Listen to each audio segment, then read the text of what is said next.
आप लोग कैसे हो? कल हम लोगों ने योगात्मक अभिक्रिया को देखा था। आज हम देखेंगे विस्थापन या प्रतिस्थापन क्रिया। यदि आप इसको देखने की कोशिश करें ठीक से, तो यह विस्थापन अभिक्रिया दो पार्ट से मिलकर बना है। एक तो विस्थापन और दूसरा अभिक्रिया। यदि हम यहाँ पे विस्थापन की बात करें तो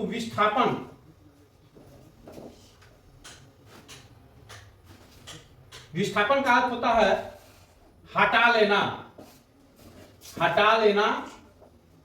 या हटा देना। मतलब जिस अभिक्रिया में हटा लेना या हटा देने की प्रक्रिया सम्मिलित हो उसे आप विस्थापन अभिक्रिया कहेंगे। अब यहाँ की समस्या ये आ रही है कि हटा लेना या हटा देना, किसको हटाना है। तो हम केमिस्ट्री की भाषा में जब बात करेंगे तो हमको यहाँ के यौगिकों से परमाणु या परमाणु समूह को हटाना होता है। अब यहाँ पे एक क्वेश्चन और क्रिएट होती है कि इसको हटाएगा कौन। तो आपको जानते हो कभी भी कमजोर को बलवान हटाता है, जो निष्क्रिय होता है उसको सक्रिय हटाता है, कम अभिक्रियाशील को अधिक अभिक्रियाशील हटा देगा। मतलब जिस अभिक्रिया में कम अभिक्रियाशील परमाणु या परमाणु समूह को उसके यौगिक से उससे अधिक क्रियाशील परमाणु या परमाणु समूह हटा देता है और उसका स्थान स्वयं ले लेता है, इस अभिक्रिया को आप क्या कहेंगे? प्रतिस्थापन अभिक्रिया कहेंगे। एग्जाम्पल स्वरूप आप लोग देखेंगे, हम बात करते हैं कॉपर सल्फेट CuSO4। ये जो आपका होता है ब्लू कलर का होता है। अगर हम इसमें आयरन मिला देते हैं तो यह जो आयरन है कॉपर से अधिक अभिक्रियाशील होता है, मोर रिएक्टिव होता है। तो ये कॉपर को कॉपर सल्फेट के विलयन से विस्थापित कर देता है, डिस्प्लेस कर देता है और कॉपर की जगह पे स्वयं आ जाता है, अर्थात FeSO4 बना देता है और यहां से कॉपर को विस्थापित करके अलग कर देता है। अब FeSO4 बनने के कारण अब यहाँ पे विलयन का जो कलर हो जाता है ब्राउन हो जाता है। तो यहाँ पे आपने क्या देखा कि Fe जो है कॉपर से अधिक अभिक्रियाशील था, इसलिए कॉपर को उसी के विलयन से क्या कर दिया? हटा दिया। इसलिए ये जो आपका है विस्थापन अभिक्रिया होगी। इसी तरह से आप दूसरा भी एग्जांपल ले सकते हैं। कॉपर सल्फेट ले लीजिए, इसका रंग जो होता है आपका ब्लू होता है। इसमें आप जिंक को डाल दीजिए।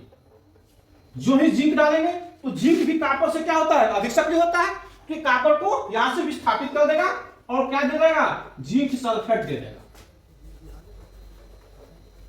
और यहां पे कॉपर रख देगा। जिंक सल्फेट बनने के कारण अब यहां पे विलयन का कलर क्या रहेगा? व्हाइट हो जाएगा। इस तरह से आप कंफर्म हो गए।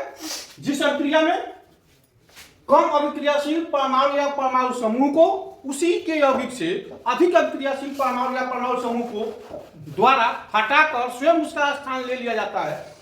आपके सामने एक उदाहरण दिया गया है जो कि यूपी बोर्ड में पूछा गया था। Zn plus H2SO4 arrow ZnSO4 plus H3। आप इसमें देखेंगे यहाँ पे जो हाइड्रोजन है ये अपने यौगिक H2SO4 से इस हाइड्रोजन को जो है जिंक ने क्या कर दिया? इस हाइड्रोजन को जिंक ने विस्थापित कर दिया और इसकी जगह पे स्वयं आ गया। अर्थात हाइड्रोजन का विस्थापन कौन कर रहा है? जिंक कर रहा है। इसलिए ये कौन सी अभिक्रिया होगी? विस्थापन अभिक्रिया। Fe2O3 plus 2Al arrow Al2O3 plus 2Fe। अभिक्रिया किस प्रकार की है? संयोजन अभिक्रिया, विस्थापन अभिक्रिया, वियोजन अभिक्रिया और विस्थापन अभिक्रिया। यदि आप इसको ध्यान से देखें तो यहां से जो Fe है, इस Fe को Al ने क्या कर दिया? रिप्लेस कर दिया है। अर्थात Fe को Al ने यहां से हटा दिया है और इसका स्थान स्वयं ले लिया है, अर्थात इसका विस्थापन हो रहा है। अर्थात कौन सी अभिक्रिया होगी? विस्थापन अभिक्रिया होगी। आपके सामने एक और क्वेश्चन, जिंक चूर्ण पर तनु सल्फ्यूरिक अम्ल की क्रिया से गैस निकलती है। जिंक चूर्ण, यहां देखेंगे आप, जिंक चूर्ण मतलब Zn पर तनु सल्फ्यूरिक अम्ल मतलब H2SO4 की अभिक्रिया एरोडेजिक से कौन सी गैस निकलती है? अब आप इसमें देखेंगे Zn का स्थान जो है विद्युत रासायनिक श्रेणी में हाइड्रोजन से ऊपर होता है अतः Zn हाइड्रोजन से अधिक सक्रिय है, इसलिए Zn क्या करेगा, हाइड्रोजन को यहां से रिप्लेस कर देगा। तो क्या दे देगा, ZnSO4 प्लस H2। इस तरह से यहां से कौन सी गैस निकल रही है, हाइड्रोजन गैस निकल रही है। तो आप ऑप्शन को देखेंगे तो पहला ऑप्शन आपका सही हुआ। कौन सी गैस निकलेगी, हाइड्रोजन गैस। एग्जाम्पल और आपके सामने दिया क्या है, लौह चूर्ण पर टन हाइड्रोक्लोरिक अम्ल डालने से क्या होता है। हाइड्रोजन गैस एवं आयरन क्लोराइड बनता है, क्लोरीन गैस एवं आयरन ऑक्साइड बनता है, कोई अभिक्रिया नहीं होती है, आयरन लवण और जल बनता है। आप देखेंगे लौह चूर्ण मतलब Fe, क्या हो गया आपका Fe। टन हाइड्रोक्लोरिक अम्ल डाइल्यूट हाइड्रोक्लोरिक एसिड मतलब HCl, इस पे अभिक्रिया हम किससे करा देते हैं, HCl से कराते हैं। तो कहता है क्या बनेगा, तो क्या बन जाएगा, Fe पे +3 और Cl पे -1, तो क्या बन जाएगा, iron chloride FeCl3 plus H2। आप इसको बैलेंस कर दो,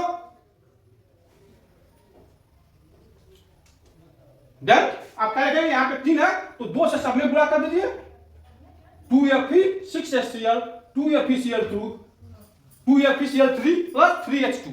इस तरह से आपका क्या बना, आयरन क्लोराइड और हाइड्रोजन। अब ऑप्शन को देखें, हाइड्रोजन गैस बन रहा है और आयरन क्लोराइड बन रहा है, तो कौन सा ऑप्शन सही है बताइए। हाँ करेक्ट, पहला ऑप्शन सही है। क्या बनेगा, हाइड्रोजन गैस बनेगा और आयरन क्लोराइड।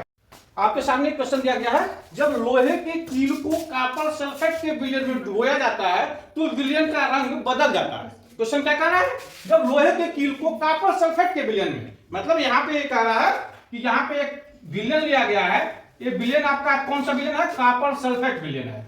कौन सा विलयन है, कॉपर सल्फेट विलयन है CuSO4, जिसका कलर आपका होता है ब्लू। अब कॉपर सल्फेट के विलयन में क्या मिलाते हैं, लोहे का कील मिलाते हैं। मैंने यहाँ पे आयरन रॉड डाल दिया, क्या डाल दिया, iron rod Fe। Copper sulphate के विलयन में मैंने आयरन रॉड डाल दिया, तो ये कहता है कि इसका रंग बदल जाता है। क्यों बदल जाता है, आपसे पूछने की कोशिश करता है। इसमें आपने क्या लिया था, कॉपर सल्फेट लिया CuSO4, जिसका कलर क्या होगा आपका ब्लू होगा, और इसमें आप आयरन डालते हो Fe डालते हो, तो ये कहता है कि इसका रंग बदल जाता है, इसका कलर चेंज हो जाता है। इसके पीछे क्यों, तो आप देखेंगे Fe जो है कॉपर से क्या है, अधिक सक्रिय है, तो कॉपर को इससे विस्थापित कर देगा और क्या दे देगा, FeSO4 दे देगा और यहां से कॉपर को निकालकर बाहर कर देगा। तो यह FeSO4 बनता है, जिसके कारण विलयन का रंग क्या हो जाता है, ब्राउन हो जाता है।